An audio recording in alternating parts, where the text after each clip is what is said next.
सुना था आप रोई भी थी। वो पार्ट मैंने स्किप कर दिया, लेकिन हाँ मैं बहुत ज़्यादा रोने लगी थी। लाइक बहुत खुशी हो रही थी। वैसे तो मेरा मेन एम है सिविल सर्विसेज, और लेकिन उसके लिए भी कई सीढ़ियाँ चढ़नी पड़ती हैं। तो ग्रेजुएशन में मैं चाह रही हूँ ऐसा कि मेरा BA LLB में कुछ अच्छा कॉलेज हो जाए। वो मुझे लगता है कि बस भगवान की उसमें मर्जी थी कि नहीं, तुम तीसरे पे आओ ताकि तुम और मेहनत करो अगले के लिए। चाहे वो लड़कियाँ हो चाहे लड़के हों, ये तो कॉमन मैसेज है कि कुछ भी इम्पॉसिबल नहीं है। जैसे कि आपने बोला कि सारी चीज़ें थोड़ा थोड़ा करती थी, एक्टिंग, डांसिंग, सब कुछ, तो वो तो हर इंसान कर सकता है अगर वो पूरी मेहनत करना चाहे। तो कभी कभी जब शूट से आओ 4 दिन एकदम रिलैक्स कर लेती थी मैं, और उसके 1 हफ्ते बाद फिर उस दिन का भी कवर करना पड़ता था। अगर मैं आपको बता रही हूँ कि मैं 4 घंटे पढ़ती थी, तो फिर उस 1 हफ्ते मुझे 8 घंटे पढ़ना पड़ता था।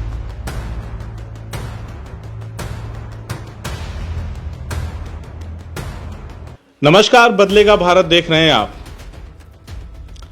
आज आपको हम एक ऐसी बच्ची से मिलाने वाले हैं जिसने अपनी कामयाबी से एक नई इबारत लिखी है। जब आप उस बच्ची से मिलेंगे या जब वो बच्ची स्क्रीन पर आएगी तो शायद आप उसे देख करके अंदाजा नहीं लगा पाएंगे कि इतनी प्यारी सी, इतनी छोटी सी बच्ची और कामयाबी इतनी बड़ी। मैं बात कर रहा हूं आजमगढ़ की उस बेटी का, उस बिटिया का, जिसने कल CBSE के रिजल्ट आते ही पूरे जिले में धूम मचाते हुए जो लड़कियों का ग्रुप है उसमें पूरे जिले में पहला स्थान हासिल किया है, और ओवरऑल अगर देखा जाए तो जिले में तीसरा स्थान उसने हासिल किया है। नाम है प्रतीक्षा तिवारी। मेरी दाहिनी तरफ बैठी हैं, उनसे हम लोग बातचीत करेंगे कि उन्हें ये कामयाबी किस तरह से मिली, उनकी तैयारी कैसे थी, किस तरह से उन्होंने पढ़ाई लिखाई किया। अमूमन हमने देखा है कि जो कामयाब होने वाले बच्चे 24 घंटा में 18 घंटा पढ़ाई किया, ये इस तरह के स्टेटमेंट उनके आते हैं। लेकिन प्रतीक्षा ने किस तरह से इसे किया है ये जानना बेहद ज़रूरी है। मैं ये बातें क्यों कह रहा हूं, वो इसलिए कि पढ़ाई के साथ साथ प्रतीक्षा इतनी कम उम्र में आजमगढ़ जिले के मशहूर शायर, जिसके आवारा सजदों ने पूरी दुनिया को झूमने पे मजबूर कर दिया, कैफी आजमी साहब, शबाना आजमी जी। तो मीर अक्सर नाम की एक मूवी बनी थी कैफी आजमी साहब पर, उस फिल्म में भी इस बच्चे ने अभिनय किया, और इसके बाद कई भोजपुरी फिल्मों में भी प्रतीक्षा ने अभिनय किया है। तो ये सारी बातें जब हम एक जगह लाकर देखने की कोशिश करते हैं तो ये समझने के लिए हमें अब प्रतीक्षा से सीधे बात करनी पड़ेगी कि आखिर इन तमाम चीज़ों को करते हुए इस बच्ची ने जो बच्चियों का वर्ग है, बालिका वर्ग है, उसमें पूरे जिले में टॉप किया है। तो आइए देर न करते हुए सीधे प्रतीक्षा से हम लोग बातचीत करते हैं, जानने समझने की कोशिश करते हैं कि इन्हें जो कामयाबी मिली है, तैयारी किस तरह की थी, किस तरह से इन्होंने अपने आप को तैयार किया था। परीक्षा में बैठी और पूरे जिले में और नाम रोशन किया, अपने घर वालों का नाम रोशन किया। आज पेपर में सुबह सुबह मैंने देखा कई पेपरों में इनके फोटोज भी आए थे, उसमें इनके समाचार थे। तो देर न करते हुए प्रतीक्षा से बात करेंगे। प्रतीक्षा, स्वागत है। बहुत बहुत धन्यवाद, और बदलेगा भारत को भी बहुत बहुत धन्यवाद, और सभी को प्रणाम। और बहुत अच्छा लग रहा है कि आप लोग ऐसे आए और इंटरव्यू ले रहे हैं मेरा, और मैं पूरी तरीके से अपना सहयोग देने की कोशिश करूँगी कि आने वाले जितने भी टॉपर्स हैं उन लोगों को इस इंटरव्यू से हेल्प मिल सके। हम लोग बातचीत का सिलसिला आगे बढ़ाएं, उससे पहले मैं जान लेना चाहता हूं, या हमारे दर्शक भी जानना चाहते हैं कि जैसे मैंने इंट्रो में बहुत सारी बातें बता दी कि फिल्मों में अभिनय, सोशल एक्टिविटीज़ और एंकरिंग वगैरह भी आप करती हैं स्कूल वगैरह में जो भी कार्यक्रम होते हैं। तो मुझे ये बताइए कि पढ़ाई के लिए कहाँ से वक्त निकाला आपने? ये बहुत टिपिकल सा क्वेश्चन है, और ये बहुत लोग मुझसे ये क्वेश्चन पूछते हैं, और इसके लिए कभी भी कोई एक जवाब नहीं निकल पाता है, क्योंकि वो सिचुएशन पे डिपेंड करता है। क्योंकि ऐसा तो नहीं है कि एक ही महीने में मुझे एक्टिंग भी करनी है, डांसिंग भी करनी है। तो किसी महीने में सिर्फ एक्टिंग ही पूरा 15 दिन 20 दिन की शूटिंग हो जाती है। किसी मंथ में जैसे 15 अगस्त है तो उस दिन कभी कहीं एंकरिंग करनी है या कहीं पे डांस करना है। तो ये अलग अलग चीज़ें रहती हैं हमेशा से। और मम्मी भी सोशल वर्कर हैं, तो उनके भी NGO में पूरा सपोर्ट रहता है, करना रहता है। तो ये सारी चीज़ें मिला के फिर भी I try my level best कि 4 घंटा मिनिमम मैं दूँ, क्योंकि मेन सब्जेक्ट्स मतलब मेरे इंग्लिश सबसे इम्पॉर्टेंट होता है, मतलब अदर देन द 3 सब्जेक्ट्स। तो 4 घंटा तो मैं दूँ ही दूँ, और अदर देन दैट अगर आपको बाकी चीज़ों के लिए प्रिपेयर करना है तो न्यूज़पेपर और ये सब पढ़ना होता है। बट टू बी ऑनेस्ट मैं न्यूज़पेपर ज़्यादा नहीं पढ़ पाई, और मैं सबसे यही कहूँगी कि न्यूज़पेपर फ्रॉम द स्टार्टिंग पढ़ना बहुत ज़रूरी है। चलिए, मैं चाहूँगा कि आप अब हम लोग तरीके से मतलब पूरी डिटेलिंग के साथ बातचीत करेंगे। अब मैं चाहता हूँ कि अपने माता पिता का परिचय देते हुए और आपके स्कूल का भी परिचय बताएं जहाँ पे आपने पढ़ाई की और इस तरह की कामयाबी हासिल की। जी बिल्कुल, ये बहुत ज़रूरी है। आपने थोड़ा बहुत परिचय दिया भी है शुरुआत में। और मेरे माताजी का नाम है डॉक्टर पूनम तिवारी, और वो एक गायनेकोलॉजिस्ट हैं और सोशल वर्कर भी हैं और एक्टिविस्ट भी हैं।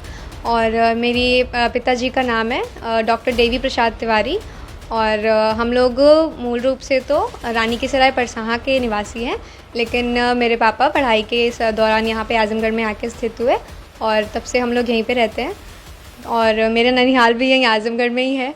और बस मम्मी पापा हमेशा मुझे ऐसे ही सपोर्ट करते रहते हैं पढ़ाई के लिए, पूरा मुझे सब कुछ, मतलब उतना तो मेरे ख्याल से भाई को भी नहीं मिलता होगा जितना मुझे, क्योंकि मैंने इंटरेस्ट दिया अपना दिखाया तो बस। और मैंने पढ़ा है saint Xavier's high school Samarpur से, और 11th-12th मैंने वहाँ से पढ़ा है। उसके पहले मैं जीडी में थी क्लास 8 to 10th, और उसके पहले मैंने बाकी LKG से अपना 7th तक मैं ज्योति निकेतन में थी। इस तरह का अगर कोई बच्ची अपना परिचय दे, मुझे तो हालांकि मैं बहुत सारे लोगों से मिलता जुलता रहता हूं, लेकिन इस तरह का मतलब एक तरीके में एक लय में जाके अगर कोई अपना परिचय दे तो निसंदेह प्रतीक्षा तिवारी हो सकती हैं, दूसरा कोई नहीं। जैसा कि मैंने बताया कि हर विधा में माहिर ये बच्ची जिस काम को भी करती है पूरी तन्मयता से, पूरे दिल से, और कहते हैं कि दिल से किया गया काम जो होता है उसका परिणाम हमेशा अच्छा आता है, और परिणाम अच्छा आया भी। रिएक्शन क्या रहा जब किसने बताया कि प्रतीक्षा तुमने कमाल कर दिया है? मैं अभी बाकी भी सिविल सर्विसेज की प्रिपरेशन कर रही हूँ, तो उसकी मैं कोचिंग के लिए जाती हूँ 8 to 10। तो मैं वहाँ से आई और मुझे नींद आ रही थी, तो मैं सो जाती हूँ थोड़ा बहुत। तो मैं सोई हुई थी, मम्मी भी सोई हुई थी, और एक लोग का फ़ोन आता है और उन्होंने बोला कि प्रतीक्षा का क्या हुआ। तो मम्मी ने बोला कि क्या हुआ, तो फिर क्योंकि किसी को पता नहीं था और CBSE ने कोई ऐसा वो भी नहीं न्यूज़ निकाली थी कि आज रिज़ल्ट आने वाला है। तो फिर उन्होंने पूछा, तो मम्मी को पता चला कि रिज़ल्ट आ रहा है, तो उन्होंने, मैं बगल में थी, मुझे तुरंत जगाया और मैं एकदम शॉक्ड होके उठी, मेरी हार्ट बीट पूरी फास्ट थी। और फिर मैं ढूंढते ढूंढते गई और सब कुछ मैंने निकाला, और जैसे ही मैं अभी अपना रिज़ल्ट देख रही हूँ कि हाँ पास हूँ और इन सब्जेक्ट्स में इतने मार्क्स हैं, आई कैलकुलेटेड, और जैसे मेरे कैलकुलेट पर 97.2 आ रहा है, वैसे मुझे मेरे क्लास टीचर कृष्णेंदु खामरी सर ने फ़ोन किया, और उन्होंने फिर मुझसे बोला कि बेटा आप स्कूल आ जाओ, आपकी ये रैंक है, ह्यूमैनिटीज़ में आपने टॉप किया है आजमगढ़ में, और यही सारी चीज़ें हैं। तो फिर मैं भागी जल्दी गई, रास्ते में बारिश में भीग गई। सुना था आप रोई भी थी। वो पार्ट मैंने स्किप कर दिया, लेकिन हाँ मैं बहुत ज़्यादा रोने लगी थी। लाइक बहुत खुशी हो रही थी अंदर से, क्योंकि मेहनत मैंने की थी, वाकई की थी, और बहुत स्ट्रगल करना पड़ा था। मतलब पेरेंट्स ने सब कुछ दिया था, लेकिन वो परिस्थितियाँ, कभी कभी भगवान चाहते हैं कि आप स्ट्रगल करें तो परिस्थितियाँ बना देते हैं वैसे। तो बहुत मेहनत, बहुत जूझना पड़ा था बहुत सारी चीज़ों से, और उसके बावजूद भी जब ऐसा परिणाम आया तो मैं मम्मी को पकड़ के तुरंत रोने लगी और बहुत देर तक रोई। और फिर पापा आए, फिर उनको पकड़ के रोने लगी और पापा भी रोने लगे, सब लोग इतने खुश थे। और मेरा मेन रीज़न यही है, खुशी वाला था ना? मुझे मेरा मेन रीज़न यही है कि मुझे इतना अच्छा लगता है, मैं कुछ भी करती हूँ, क्योंकि मेरे पेरेंट्स को उससे बहुत ही ज़्यादा प्राउड फील होता है, बहुत खुश होते हैं, और ये बस मेरा मेन रीज़न है। मैं तो लाइफ में ऐसी हूँ कि मुझे कुछ भी ना मिले, मैं फिर भी एक कॉर्नर में बहुत शांति से रह सकती हूँ, but just because I know कि मेरे पेरेंट्स को कितना अच्छा फील होता है और कितना उन लोगों ने स्ट्रगल किया यहाँ तक पहुँचने के लिए, तो मैं चाहती हूँ कि मैं उस स्ट्रगल को बरकरार रखूँ। अच्छा प्रतीक्षा, जैसे मैंने बताया कि आप अदर एक्टिविटीज़ भी करते रहती हैं, कभी फिल्मों में काम करने का मौका मिला, मीर अक्सम वगैरह का मैंने जिक्र किया, कुछ भोजपुरी फिल्मों में बात हुआ था आपकी मम्मी से, तो उन्होंने मुझे बताया कि जौनपुर में शूट हो रहा है। तो शूट वगैरह के दौरान गैप तो होता होगा पढ़ाई में, तो क्या प्रतीक्षा को कभी ऐसा लगा था कि इस तरह के परिणाम आएंगे, इस तरह की उम्मीदें थी आपको? टर्म 1 में जब मैंने पेपर दिया तो उस टाइम मेरे नाना जी की डेथ हो गई थी। फर्स्ट पेपर के ही एक दिन पहले मेरे नाना जी गुजर गए, और हमारा, जैसे मैंने बताया, ननिहाल यही है, तो हम लोग नानी के यहाँ सब लोग भागे उस दिन गए। अगले दिन पेपर था और हम लोग भागे गए, और अब सिचुएशन वहाँ जा नहीं सकते हैं आप। मेरा एक छोटा भाई है, वो बहुत लगाव उसको था नाना से, तो पूरा संभालना, सब कुछ करना, और मैं सबसे बड़ी हूँ बहनों में, तो फिर सब कुछ करना पड़ा। फिर मैं घर पे आई और मुझे मेरा भी कुछ, जैसे आप जानते हैं लड़कियों को मेंस्ट्रुअल प्रॉब्लम्स हमेशा होती हैं, और ये फैक्ट है कि जितनी भी लड़कियां बैठती हैं उनमें से बहुत मैक्सिमम परसेंटेज ऑफ लड़कियां एग्ज़ाम्स के टाइम में भी ऑन पीरियड्स होती हैं। तो उसमें भी मुझे एक प्रॉब्लम है जिसकी वजह से बहुत सफ़र करना पड़ा था। और सब लोग नानी के यहाँ थे पूरे 13 दिन, और अकेले मुझे घर पे रहना पड़ा था पूरे 13 दिन। खाना आ जाता था, बट उसके अलावा भी खाना कुछ थोड़ा बहुत बनाना और दवा लेना, मतलब बीमार भी थी मैं रो रही थी बेड पे और मैं सो रही थी। बहुत बेकार सिचुएशन थी वो। मैंने पूरी होप्स छोड़ दी थी। अगले दिन एग्ज़ाम था फिज़िकल एजुकेशन का। पापा आए, शाम में दवा दी और मैं 2 बजे तक सो गई। 2 बजे उठी, 6 बजे तक पढ़ी, फिर सो गई और फिर स्कूल गई और मैंने एग्ज़ाम दिया 4 घंटे पढ़ के। और फिज़िकल एजुकेशन में मेरा 99 है। क्या बात, शानदार। और उसके बाद फिर ऐसे ही चलता रहा। थोड़ा बहुत आते थे मम्मी पापा घर पे टर्म 1 में, बट करना पड़ा खुद से सब कुछ। तो क्या रहा टर्म 1 का रिजल्ट, क्या रहा? तो टर्म 1 में भी मेरा 98% टॉप 4 का था, और ऐसे 97% था, 90। तो उसमें आ गया। तो आई वाज लाइक कि जब इतने डिस्टर्बेंसेस के बाद भी भगवान चाह रहे हैं कि मेरा इतना आ सकता है, तो शायद वो एक होप दे रहे हो कि नहीं, तुम आगे भी कर सकती हो। दूसरी चीज़ ये कि 12th के बाद जब ये डिसाइड हो गया था, टर्म 1 से पहले ही आ गया था कि CUET होगा, तो 12th के मार्क्स का कोई महत्व नहीं है। तो हमने सोच लिया कि नहीं दे देते हैं ऐसे ही। लेकिन जब इतने अच्छे मार्क्स आ गए तो सब लोगों ने बोला नहीं, अब तुम्हें तैयारी अच्छे से करनी है, कॉलेज मिल जाएगा अगर इतना अच्छे से पढ़ोगी तो, तुम पहले बोर्ड्स पे फोकस करो। तो मैंने कॉलेज एंट्रेंसेस का थोड़ा कम ध्यान देके फिर मैंने वहाँ से बोर्ड्स पे ही कंसंट्रेट किया। बट फिर भी बीच में फिर तबीयत ख़राब हुई। फरवरी मार्च में पूरा 1 महीने का बेड रेस्ट था, और फिर मूवी का भी शूट था मेरा। तो ये सारी चीज़ें करते करते अप्रैल में भी मेरा 15 दिन 20 दिन मूवी के शूट में गया। और वहाँ पे भी मैं पढ़ती थी, ऐसा नहीं था, बट वही होता है 12 बजे मूवी से आओ, 1 बजे आओ रात में, फिर सुबह 6 बजे निकल जाओ। तो बहुत हेक्टिक शेड्यूल था। बट मुझे खुद नहीं यकीन होता है कि आई डोंट नो कि ये हो कैसे जाता है कि इतना मार्क्स आ गया पढ़ने पे। आगे बढ़ने से पहले एक ज़रूरी सवाल है मेरा कि जैसे आपकी उम्र अभी बहुत कम है, कल रिज़ल्ट आया है, तो जैसे अमूमन इस एज के लड़कियां जैसे दो एक तो पढ़ाई का प्रेशर, दूसरा आप जो फिल्मों वगैरह में काम करती हैं तो उसका एक प्रेशर रहता है, उसमें भी पूरा समय देना है। अगर एक्टिंग ढंग से नहीं हुई तो वहाँ पे भी डांट पड़नी है ना। पढ़ाई ढंग से नहीं हुई, रिजल्ट अच्छा नहीं आया तो घर पे भी और टीचर की भी डांट सुननी है। तो ये 2 काम एक साथ करना थोड़ा असंभव सा प्रतीत होता है, अमूमन लोग नहीं कर पाएंगे। तो आपने कैसे सामंजस्य बिठाया, कैसे किया इसको, किस तरह से? मैं जैसे प्रेशर नहीं लेती थी। सबसे इम्पॉर्टेंट ये है कि इसको ये सोच लेना कि मैं तो 2 चीज़ें कर रही हूँ, मुझसे तो होगा ही नहीं, या किसी एक चीज़ में बिगड़ जाएगा। तो सबसे पहले तो मैंने इस चीज़ का प्रेशर नहीं लिया। और जब मैं मूवीज़ पे जाती थी शूट करने के लिए, सेट पे जाती थी, तो मैं एक चीज़ दिमाग में बैठा के जाती थी कि डिफ़िकल्ट सब्जेक्ट्स तो मैं नहीं ले सकती हूँ, बिकॉज अगर मैं हिस्ट्री, पॉलिटिकल, ज्योग्राफी ले लूँगी तो फिर मेरा ध्यान ही नहीं जाएगा। तो मैं मोस्ट ऑफ द टाइम वहाँ पे हिंदी या फिर इंग्लिश रीड करती थी, क्योंकि उसमें स्टोरीज़ होती हैं और वो मेरा एक जैसे लेजर टाइम में एक टाइम स्पेंड हो जाता था अच्छे से मेरा।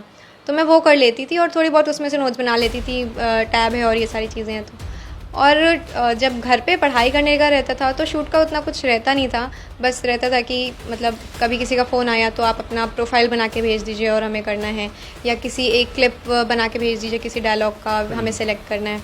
ये सारी चीज़ें रहती थी। और हाँ, लॉस ऑफ कोर्स होता है, वो आप पे डिपेंड करता है कि आप कवर कैसे करते हैं।